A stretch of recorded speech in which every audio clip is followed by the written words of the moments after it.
بسم اللہ الرحمن الرحیم الحمد للہ رب العالمین والصلاة والسلام علی سید المرسلین اما بعد۔ محترم حضرات، اللہ پاک نے مجھے اور آپ کو قرآن کریم کے ساتھ جوڑا ہے اور یہ بہت بڑی سعادت ہے۔ اللہ پاک مجھے اور آپ کو مرتے دم تک قرآن کے ساتھ جوڑے رکھے اور اخلاص کے ساتھ صحیح معنوں میں خدمت کرنے کی توفیق عطا فرمائے۔ میرے بھائیوں، استاد سے متعلق دو تین باتیں عرض کرتا ہوں۔ سب سے پہلی بات یہ ہے کہ ہم جس وقت پڑھانے کے لیے کلاس میں بیٹھیں تو ہمارا مقصد صرف رضائے الہی ہو، یعنی اللہ تعالیٰ مجھ سے خوش ہو جائے، اللہ تعالیٰ ہم سے راضی ہو جائے۔ اس لیے کہ اگر دنیاوی مقصد کو لے کر بیٹھے تو یہ تو مجھ سے زیادہ آپ جانتے ہیں کہ دنیاوی مقاصد کے پورے کرنے کے لیے قرآن پڑھانے کے علاوہ، مدرسے کے اندر بیٹھنے کے علاوہ اور بہت سارے وسائل ہیں، اور دوسرے وسائل اختیار کرنے سے پیسہ زیادہ آئے گا، اور مدرسے کے اندر بیٹھ کر گدی پر پڑھانے سے یا یہ کام پکڑنے سے اس میں اتنا پیسہ نہیں ہے۔ اب اگر اس نیت سے ہم بیٹھے ہیں کہ ہمیں دنیا حاصل ہو جائے گی تو نہ دنیا حاصل ہو جائے گی نہ آخرت سنورے گی، دونوں مقصد فوت ہو جائیں گے۔ اس لیے جس وقت ہم بیٹھتے ہیں پڑھانے کے لیے تو سب سے پہلی نیت میری یہ ہونی چاہیے کہ میں اللہ کی رضا کے لیے، اللہ کو خوش کرنے کے لیے، اللہ کی کتاب پڑھانے کے لیے بیٹھا ہوں، یعنی اخلاص نیت۔ اور دوسری عرض آپ سے یہ ہے کہ جو طلبہ آپ کے سامنے بیٹھے ہیں ان کو امانت سمجھنی ہے، یہ قوم کی میرے پاس امانت ہے، اور ان کی آنے والی زندگی، ان کا فیوچر میرے ہاتھ میں ہے۔ میں نے ان کو کیسا بنانا ہے، میں نے ان کو کیسا تیار کرنا ہے۔ ایک استاذ کی یہ کڑھن ہونی چاہیے، ایک استاذ کی یہ تڑپ ہونی چاہیے کہ جو بھی طالب علم میرے پاس بیٹھ گیا تو میں اب اس کو اس قابل بناؤں کہ یہ آگے چل کر جس میدان میں بھی جائے یہ ناکام نہ ہو۔ اس کو کوئی یہ نہ کہے کہ اس کا قرآن غلط ہے، اس کو کوئی یہ نہ کہے کہ اس کو پڑھانا نہیں آتا، اس کو کوئی یہ نہ کہے کہ یہ فلانی چیز کے اندر کچا ہے۔ یہ جب ہوگا جب ہمارے سامنے بیٹھنے والے طلبہ کو ہم امانت سمجھیں گے، اور امانت جب سمجھی جائے گی تو ہم نے ان کے وقت کی بھی قدر کرنی ہے، ہم نے ان کی صحت کی بھی رعایت کرنی ہے۔ اور وہ معصوم بچہ جو اپنی ماں کا لاڈ چھوڑ کے آ گیا، اپنے باپ کا پیار چھوڑ کے آ گیا، اپنے باپ کی شفقتوں کو چھوڑ کے آ گیا، بھائی بہن کے پیار کو چھوڑ کے آ گیا، آزاد زندگی کو چھوڑ کے آ گیا، اب وہ نہ اپنی مرضی سے سو سکتا ہے نہ اپنی مرضی سے کھا سکتا ہے، اب وہ آپ کے ہاتھ کے اندر ہے، اور اس کی زندگی کا ہر موڑ جب تک وہ مدرسے کے اندر ہے آپ کے کنٹرول کے اندر ہے، تو اس کی ان ساری چیزوں کی رعایت بھی کی جائے گی جب ہم ان کو امانت سمجھیں گے۔ تو سب سے پہلی بات یہ کہ رضائے الہی کی خاطر۔ دوسری بات یہ کہ جو طالب علم آپ کے سامنے بیٹھ گیا، جس نے آپ کے سامنے زانو تلمس جو ہے بچھا دیے، ان کو امانت سمجھنا ہے، ان کے وقت کی قدر کرنی ہے۔ ایسا نہ ہو کہ کلاس کے اندر بیٹھ کر استاد سوتا رہے، کلاس کے اندر بیٹھ کر آج یہ جو مصیبت آ گئی نا، یہ بہت بڑی مصیبت ہے۔ اور عامتاً ایسا دیکھا جاتا ہے کہ اساتذہ جو ہے کلاس کے اندر اس کو استعمال کرتے ہیں۔ یہ وقت کے اندر خیانت ہے، یہ وقت کے ان کا وقت جو ہے یہ کھایا جا رہا ہے۔ نہ اس وقت کی تنخواہ لینا جائز ہے، اور اللہ کے سامنے بھی اس کا جواب دینا ہوگا کہ ان طلباء کا وقت آپ نے ذاتی کام میں استعمال کیا۔ دوسرے یہ کہ اب جو طالب علم آپ کے پاس آ گئے ہیں میرے بھائیوں، اب ان میں سے مجھے لگتا نہیں ہے کہ علامہ انور شاہ کشمیری رحمۃ اللہ علیہ جیسے ذہین اور باادب طلباء آئیں گے، یا اس طرح کے جو ہے طلباء آئیں گے۔ ایک مرتبہ تدریب المعلمین کی روح سے بانڈی پورہ میں اجتماع ہوا، تو حضرت مفتی نذیر صاحب دامت برکاتہم العالیہ کا بھی درس تھا، تو ہم اس درس کے اندر گئے تو حضرت نے فرمایا کہ بھائیو، اب یہ جو مدرسوں میں جو طلباء آپ کے پاس آ رہے ہیں نا، اب یہی ہیں، اور انہی کو غنیمت سمجھو۔ ہو سکتا ہے آنے والا کوئی زمانہ ایسا آ جائے کہ یہ بھی نہ ملے۔ اس لیے میرے بھائیو، اگر اللہ پاک نے مجھے اور آپ کو اس قرآن کے ساتھ جوڑ ڈالا ہے اور قرآن کے ساتھ منسلب کر دیا ہے تو ہم اس کی قدر کریں۔ یہ بہت بڑی شہادت ہے، اور اللہ پاک یہ ہمیں اس سے اللہ پاک محروم نہ کرے۔ تیسری بات یہ ہے کہ جب استاذ مدرسے کے اندر جائے بیٹھے تو اس کی نیت یہ ہونی چاہیے کہ میں انتظامیہ کا معاون بن کر کام کروں گا۔ ہمارے استاذ ہاسوٹ میں تھے حضرت مولانا مفتی احمد ٹنکاروی دامت برکاتہم العالیہ، اس وقت وہ ترکیسر میں شیخ الحدیث ہیں۔ فرمایا کرتے تھے کہ بیٹا آپ جاؤ گے تو یہ میری بات یاد رکھنا کہ جس مدرسے کے اندر بھی آپ نے پڑھایا نا، تو سب سے پہلا کام یہ کرنا کہ انتظامیہ کا معاون بن کر کام کرنا۔ عامتاً ایسا ہوتا ہے کہ ایک استاد پڑھانے میں تو بہت لائق ہوتا ہے، یا بہت ساری چیزوں میں اللہ نے اس کو صلاحیت تو دی ہوتی ہے، لیکن اس کا باغیانہ مزاج ہوتا ہے، وہ انتظامیہ کی مخالفت کرتا رہتا ہے، ان کی غیبتیں کرتا رہتا ہے۔ تو ہماری انتظامیہ کی مخالفت کرنے سے یا ان کی غیبت کرنے سے مجھے لگتا ہے کہ ان کی صحت پر تو کوئی اثر پڑنے والا نہیں، لیکن ہمارے اعمال ختم ہو رہے ہیں، اور دوسرے یہ کہ ان کے دلوں سے ہماری قدر بھی ختم ہو جائے گی۔ تو بہتر یہ ہے کہ جس وقت جہاں بھی انسان کام کرے تو انتظامیہ کا معاون بن کر کام کرے۔ ہاں، یہ دوسری بات ہے کہ بہت سارے اساتذہ کا بہت سارے منتظمین کے ساتھ مزاج نہیں ملتا، یا بہت سارے منتظمین ان کے سارے جو ہے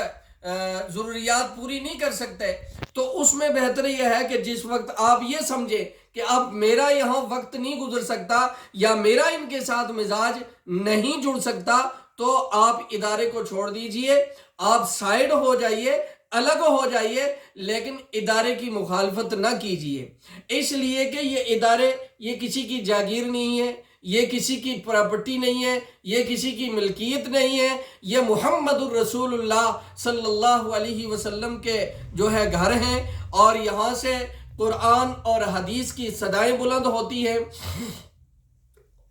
پتہ نہیں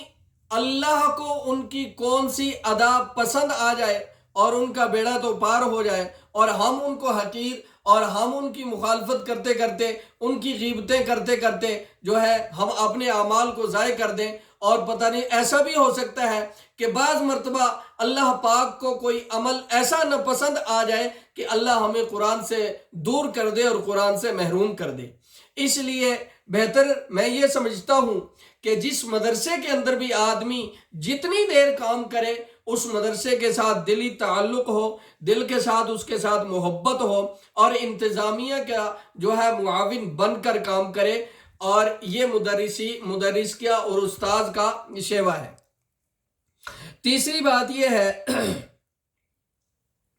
کہ جو بھی مضمون آپ سے متعلق ہے، آپ کو حفظ پڑھانے کے لیے دیا جا رہا ہے، آپ کو ناظرہ پڑھانے کے لیے دیا جا رہا ہے، یا آپ کو قاعدہ نورانی پڑھانے کے لیے دیا جا رہا ہے، یا کتب میں سے کوئی کتاب آپ کو دی جا رہی ہے، آپ وہی چیز پکڑیں جس میں آپ کو پورا اعتماد ہے کہ میں انشاءاللہ اس کو پوری طرح نبھا سکتا ہوں، اس فن کو میں اچھی طریقے سے بچوں کو پڑھا سکتا ہوں، تو اسی فن کو پکڑیں۔ زبردستی سے ایک فن کے اندر آپ مہارت نہیں رکھتے اور پھر اس کو آپ اپنے ذمہ لے رہے ہیں، تو اس میں طلبہ کے ساتھ خیانت ہو جائے گی اور ان کا نقصان بھی ہو جائے گا، اس لیے کہ آپ جب خود اس کے اندر مہارت نہیں رکھتے ہیں تو پھر طلبہ کو آپ کیا دیں گے۔ اس وقت ایک المیہ ہے مدارس کے اندر، میں جہاں بھی جاتا ہوں یہ بات کہتا بھی رہتا ہوں کہ جو مدرسے کے اندر سب سے لائق استاذ ہوتا ہے نا تو اس کو کتب میں ڈالتے ہیں، اس سے نیچے جو ہوتا ہے اس کو حفظ میں ڈالتے ہیں، اس سے نیچے جو ہوتا ہے تو اس کو ناظرے کے لیے لگا دیتے ہیں، اور جو بیچارہ کسی کام کا نہیں ہوتا تو اس کو قاعدہ نورانی پڑھانے کے لیے بٹھا لیتے ہیں۔ حالانکہ میرے نظریے کے مطابق اور میرے تجربے کے مطابق میں یہ کہتا ہوں کہ اگر میں کسی ادارے کا ذمہ دار ہوتا تو میں مدرسے میں جو سب سے لائق استاد ہوتا اس کو قاعدہ نورانی پڑھانے کے لیے بٹھاتا۔ کیونکہ اس کی وجہ کیا ہے کہ قاعدہ نورانی میں سب سے پہلی بات یہ ہے کہ بہت چھوٹے بچے ہوتے ہیں، جو بچے ابھی گھروں سے آئے ہیں، آزاد زندگی کو چھوڑ کر آئے ہیں، اب نا تجربہ کار استاذ کو یا جو استاذ کسی کھاتے کا نہیں، آپ اس کو کسی کھاتے کا نہیں سمجھتے اور اس کو ان بچوں کے اوپر لگا دیا تو وہ ان بچوں کا حق ادا نہیں کر سکے گا، وہ ان کی بنیاد نہیں بنا سکے گا۔ اس لیے کہ قاعدہ نورانی جو ہے یہ قرآن کی تصحیح، قرآن کی تجوید کی بنیاد ہے، اور اگر بنیاد ہی کمزور ہوگی، بنیاد میں ہی ہم نے اس آدمی کو لگا دیا جو خود بنیاد میں کچا ہے، تو جو خود بنیاد میں کچا ہے وہ کسی کی بنیاد کیا بنائے گا۔ اسی لیے شیخ سعدی رحمت اللہ علیہ نے فرمایا تھا نا کہ خشت اول چون حد معمار کج تا سریا می رود دیوار کج، کہ اگر معمار پہلی اینٹ جو ہے ٹیڑھی لگا دے تو آپ اس کو 10 منزلہ بھی، اس کو آسمان تک بھی وہ آپ عمارت لے جائیے وہ ٹیڑھی ہی جائے گی، اس لیے کہ اس کی بنیاد ٹیڑھی ہے۔ تو قاعدہ نورانی کے اندر وہ استاد ہونا چاہیے کہ جو قاعدے کے اندر مہارت بھی رکھتا ہو، جس کا قرآن خود صحیح بھی ہو، اور پھر اس کے اندر برداشت کا مادہ بھی ہو۔ استاذ کے لیے برداشت کا مادہ یہ شرط اولی ہے، اس لیے کہ وہ بچے قاعدہ نورانی کے اندر وہ ہیں جو شرارت بھی کریں گے، جو بار بار آپ کو تنگ بھی باہر جانے کے لیے کریں گے، کسی کا ناک جو ہے بہ رہا ہوگا، کسی کو کچھ پریشانی ہے، کسی کو کوئی پریشانی ہے، تو وہاں پر برداشت والا آدمی چاہیے، اور برداشت والا آدمی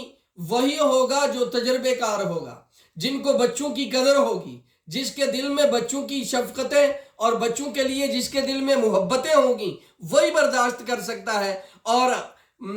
پریشانی یہ ہے کہ ہم قاعدہ نورانی پڑھانے کے لیے اس استاذ کو لگا دیتے ہیں جو کسی کھاتے کا، ہم خود نہیں جس کو کسی کھاتے کا سمجھتے، اس کو جی چلو یہ کچھ نہیں پڑھا سکتا تو قاعدہ پڑھا لے گا، لیکن یہ میرے خیال سے غلط ہے۔ قاعدہ نورانی پڑھانے کے لیے لائق فائق استاد چاہیے، اچھا حافظ چاہیے، مضبوط حافظ چاہیے، برداشت والا چاہیے، اور اگر بہتر اگر اللہ پاک کسی ادارے والے کو اتنے وسائل دے تو میں کہتا ہوں کہ قاعدہ نورانی پڑھانے کے لیے عالم بھی حافظ بھی ایسا استاد ہو، اس لیے کہ عالم کے اندر اللہ نے بہت ساری خصوصیات رکھی بھی ہوتی ہیں، لیکن چونکہ ایسا ہوتا نہیں ہے میرے کہنے سے تو کیا ہو جائے گا، لیکن اس وقت یہ المیہ برحال ہے۔ اللہ پاک ہمیں اس کمی کو پورا کرنے کی توفیق عطا فرمائے۔ بہرحال جس سے بھی تعلق نورانی قاعدہ کا ہو جائے یا جس ادارے میں جس سے بھی منسلک قاعدہ نورانی پڑھانے کے لیے آ جائے تو اس کو گویا کہ اب اس بچے کی آنے والی پوری زندگی اور اس کا پورا فیچر اور اس کی تجوید کی بنیاد اب اسی استاذ کے ذمہ ہے۔ اس لیے اس نے اس قاعدہ نورانی کو پڑھانے میں بہت محنت کرنی ہے، اور محنت کرنی ہے کس حساب سے کہ قاعدہ نورانی کے مقاصد 3 ہیں۔ میں ہر جگہ یہی کہتا رہتا ہوں کہ قاعدہ نورانی پڑھانے کے 3 مقاصد ہیں۔ یہ آپ اچھی طریقے سے یاد رکھ لینا اور اس کو ہر وقت ذہن میں پھراتے رہنا۔ پہلا مقصد قاعدہ نورانی پڑھانے کا ہے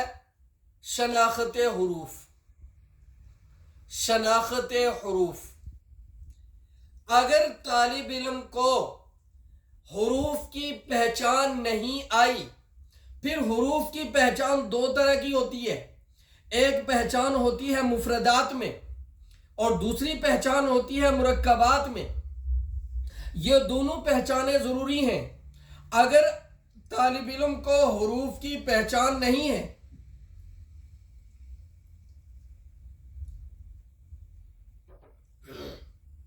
اور پھر آپ اس بچے کو آگے آگے بڑھا رہے ہیں، اس کا سبق آگے آگے دے رہے ہیں، تو یہ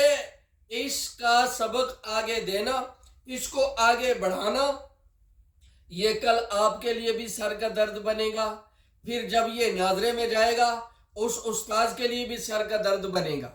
اس لیے جب تک بچے کو حروف کی پہچان نہ آئے، جب تک اس کو آگے بڑھانا میرے نزدیک ناجائز ہے۔ اب پہچان حروف کی شناخت کیسے کریں گے؟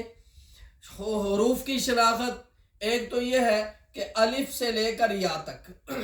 آپ نے بچے کو پڑھا دیا، بچے نے آپ کو سنا بھی دیا، بچے نے یاد بھی کر لیا،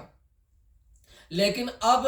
اس میں 2 چیزیں ہیں۔ یا تو بچے نے اس کو سمجھ کر یا تک یاد کیا تھا یا رٹ کر یاد کیا ہے۔ بہت سارے طالب علم جن کا حافظہ قوی ہوتا ہے، 2 چیزیں ہیں، ایک ذہن، ایک فہم۔ فہم الگ چیز ہے، حافظہ الگ چیز ہے۔ بہت سارے طالب علم حافظہ میں تو بڑے اچھے ہوتے ہیں لیکن ان کی تفہیم میں کمزوری ہوتی ہے، وہ سمجھتے نہیں۔ تو حافظہ کے اعتبار سے طالب علم اچھا تھا، اس نے الف سے لے کر یا تک جو ہے اس کو اچھی طریقے سے حفظ کر کے آپ کو سنا تو دیا، استاذ بھی خوش ہو گیا، لیکن اب آپ اس کو بیچ میں سے، جس کو ہم اپنی زبان میں بولتے ہیں نا ٹوکواں، بیچ میں سے آپ اس کو پوچھ رہے ہیں یہ کیا ہے، یہ کیا ہے، یہ کیا ہے، یہ کیا ہے، اس کو کچھ پتہ نہیں ہوتا۔ کیوں؟ کہ اس نے رٹ کے سنا دیا، اس کو سمجھ نہیں آئی، وہ پہچان نہیں سکا۔ تو ایک طریقہ یہ ہے کہ جب الف سے لے کر یا تک آپ طالب علم کو جب صحیح کرا دیں تو پھر اس طرح ایک ایک لائن نیچے لائیں، اس طرح ایک ایک لائن نیچے پڑھائیں، پھر الٹا پڑھائیں یا سے لے کر الف کی طرف۔ اسی طرح اور بہت سارے طریقے ہیں۔ اس سے بھی اگر بہت طالب علم نہیں سمجھتا ہے تو بلیک بورڈ کے اوپر اس کو لکھ کر سمجھائیں۔ مثال کے طور پر یہ با کا آپ نے ڈنڈا بنا دیا، اب اس کے نیچے آپ نقطہ نہیں لگاتے ہیں، پھر اس کے نیچے بچے کو پوچھو یہ کیا ہے، اگر طالب علم ذہین ہے تو وہ کہے گا ابھی کچھ نہیں ہے، پھر اس کے نیچے ایک نقطہ لگا دو، بولو یہ کیا ہے، پھر اس نقطے کو مٹا کر اس کے اوپر 2 نقطے لگا دو، وہ تا بن گئی، پھر اسی 2 نقطے کے اوپر ایک اور نقطہ لگا دو، وہ سا بن گئی۔ اس طرح جو ہے بچوں کو حروف کی شناخت کرائی جائے۔ بہرحال جس طرح بھی اپنی اپنی ثوابدید کے حساب سے یا اپنے اپنے طریقے کے حساب سے یا اپنی اپنی سمجھ کے حساب سے جو ہے بچے کو شناخت حروف کرائیں۔ جب تک شناخت حروف نہ ہو بچے کو آگے نہ بڑھائیں، یہ میرا مشورہ ہے۔ دوسرا مقصد، ایک مقصد ہو گیا، یاد تھا نا آپ کو، شناخت حروف 3 مقاصد میں سے۔ دوسرا مقصد ہے حروف کی تصحیح، حروف کا صحیح ہونا۔ الف سے لے کر یا تک حروف مخارج کے ساتھ صحیح ہونا ضروری ہے۔ ایک تو ہوتا ہے مخارج کا یاد کر لینا کہ الف کا مخرج جوف دین، یا اس طرح جو ہے 17 مخارج پورے ہیں۔ ایک تو ہے نا کہ مخارج کا یاد ہو جانا، وہ الگ چیز ہے۔ ایک ہے کہ ہر حرف کا اپنے مخرج سے ادا ہونا، وہ الگ چیز ہے۔ اب چھوٹے بچے کو آپ مخارج یاد تو نہیں نہ کرا سکتے، لیکن ہر حرف مخرج سے ادا تو کرا سکتے ہیں، اس لیے ہا اپنی جگہ سے نکلے، خا اپنی جگہ سے نکلے، ثا اپنی جگہ سے نکلے، ہر حرف کو اپنے مخرج سے ادا کرانا ضروری ہے۔ اس کے لیے چاہیے کثرت مشق۔ حفظ میں ہوتی ہے کثرت تلاوت، اور قاعدہ نورانی میں ہوتی ہے کثرت مشق۔ جب تک مشق کی کثرت نہیں ہوگی، مشق کی زیادتی نہیں ہوگی، میں یہ نہیں کہتا ہوں کہ آپ تو استاد ہی اس کو 24 گھنٹہ جو ہے مشق کراتا رہے، اس طرح تو اس کا دماغ ہی ختم ہو جائے گا، لیکن استاد مشق اتنی کرائے جتنی اس سے ہو سکتی ہے۔ پھر آپ کی کلاس میں جو طالب علم اس سے آگے ہے یا اچھا پڑھنے والا ہے یا جس کے حروف اچھے ہیں، اس کو آپ لگا دیجئے مشق کرانے کے لیے، اور گروپ بنا دیجئے، اس گروپ کو یہ مشق کرائے گا، اس گروپ کو یہ مشق کرائے گا، اس گروپ کو یہ مشق کرائے گا۔ جتنی طالب علم کو زیادہ مشق ہوگی نا، انشاءاللہ اس کے حروف اتنے صحیح ہوں گے۔ تو حروف کا صحیح ہونا بہت ضروری ہے۔ حروف صحیح قاعدہ نورانی والا ہی کرائے گا۔ ناظرے میں جا کر حروف صحیح نہیں ہوں گے، حفظ میں جا کر حروف صحیح نہیں ہوں گے، حروف صحیح ہوں گے قاعدہ نورانی کے اندر ہی۔ اس لیے دوسرا مقصد ہے تصحیح حروف، اس کے اوپر بہت زور دیا جائے اور اس کے اوپر جتنی ہو سکے مشق کرائی جائے۔ اور تیسرا مقصد قاعدہ نورانی پڑھانے کا وہ یہ ہے قواعد کی پختگی، قواعد کی پختگی۔ جیسے مثال کے طور پر میں آپ کو بتاؤں کہ الف مدہ کا کیا قاعدہ ہے۔ الف سے پہلے زبر ہو تو الف مدہ ہوگا، الف مدہ کو ایک الف کے برابر کھینچ کر پڑھیں گے۔ اسی طرح اظہار کا قاعدہ، اخفاء کا قاعدہ، مد کا قاعدہ، مد لازم کی 4 قسمیں وہ پکی ہونی چاہیے۔ را کتنی حالتوں میں پر ہو رہی ہے، را کتنی حالتوں میں باریک ہو رہی ہے، یعنی یہ جتنے بھی قواعد آ رہے ہیں ان قواعد کی پختگی ضروری ہے۔ اب یہاں پر ایک بات آپ یاد رکھیں، آپ کے ساتھ بھی بہت سارے مقامات پر ہوگی، میرے ساتھ تو کئی مرتبہ ہو چکی ہے کہ بہت سارے لوگ اعتراض کر دیتے ہیں، جی یہ چھوٹا سا بچہ ہے، اس کو آپ قاعدہ رٹانے سے کیا ہوگا، یہ تو سمجھتا نہیں، یہ تو نہیں سمجھتا۔ تو میں آپ سے ہی پوچھتا ہوں کہ ایک طالب علم حفظ کر کے عربی اول میں بیٹھتا ہے، اور عربی اول میں آپ اس کو نحو کے اور صرف کے اتنے مشکل قواعد رٹاتے ہیں کہ جو میں کہتا ہوں کہ ایک گز اوپر سے گزر جاتے ہوں گے، اس کے دماغ سے ٹکراتے ہی نہیں ہے کہ یہ کیا استاد یہ کیا قاعدہ یاد کروا رہا ہے، لیکن اس کو تب بھی آپ رٹا رہے ہیں، تب بھی اس کو یاد کروا رہے ہیں۔ کیوں یاد کروا رہے ہیں؟ اجی یہاں یہ یاد کر لے گا، اور جب عربی سوم میں چہارم میں پہنچے گا اور وہاں عبارات آئے گی، اس وقت یہ قاعدہ فوراً سامنے آ جائے گا یاد کیا ہوا۔ سیم یہی مثال یہاں پر قاعدہ نورانی کی ہے کہ آپ کا طالب علم چھوٹا ہے یا آپ کا طالب علم بڑا ہے، ذہنی طور پر میچور ہے یا ذہنی طور پر میچور نہیں ہے، اس کو آپ یاد کروا دیجئے، اور جب وقت آئے گا، جب قاعدہ ختم ہو جائے گا، پھر اس کے بعد پارے کے اندر جب اجرا ہوگا، انشاءاللہ وہ خود سمجھ جائے گا کہ وہاں پر میں نے یہ قاعدہ یاد کیا تھا، وہ یہاں آ گیا، اس کا مطلب وہ قاعدہ یہاں پر ہے، وہ انشاءاللہ خود سمجھ جاتا ہے۔ تو لوگ کچھ بھی کہتے رہیں، کہنے والے جو ہے جتنی زبانیں ہیں اتنی باتیں ہوتی ہیں، آپ بچوں کو قاعدہ جو ہے یاد کرائیے۔ تو پہلے ہے شناخت حروف، دوسرے ہے تصحیح حروف، اور تیسرے ہے قواعد کی پختگی۔ یہ ہے 3 مقاصد قاعدہ نورانی پڑھانے کے۔ اللہ پاک انہی مقاصد کو جو ہے سامنے رکھ کر ہمیں جو ہے کام کرنے کی توفیق عطا فرمائے۔ وما علینا الا البلاغ۔